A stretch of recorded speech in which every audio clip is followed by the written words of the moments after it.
For many years, women who worked outside the home were subjected to criticism.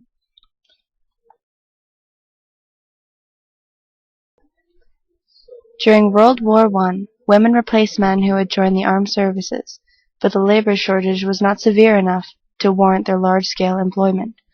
Although women did men's jobs, they did not receive men's wages. At the end of the war, women were strongly encouraged to leave the workforce. Married women employed by government were legislated out of it. After World War I ended, the percent of women in the workforce dropped. Then once World War II began, the percent of women in the workforce came back up and continued to rise.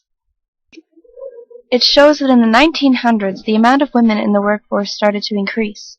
Married and single women were more common in the workforce at that time, and mothers started to be noticeably in the workforce in 1950.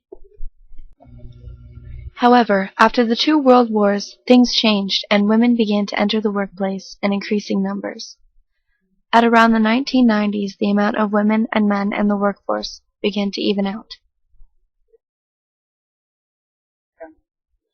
The majority of women were employed as servants, dressmakers, teachers, seamstresses, tailors, housekeepers, milliners, saleswomen, and nurses.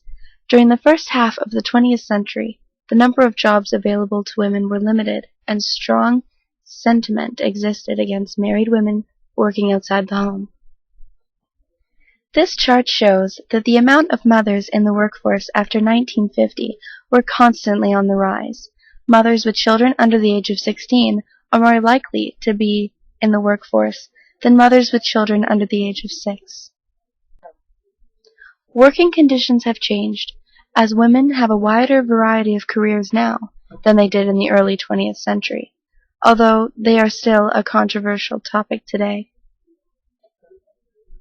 This chart shows the amount of women over the age of 15 that are in the workforce between 1976 to 2009. It shows that around 1996 it began to even out, even though the amount of women employed is constantly growing.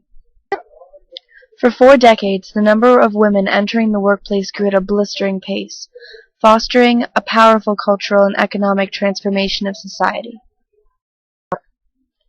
This chart shows the percent of the senior management positions held by women from 1987 to 2010.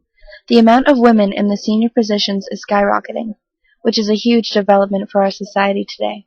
In 2010, it shows that 32.4% of women held a senior management position, compared to 10.1% visible minorities.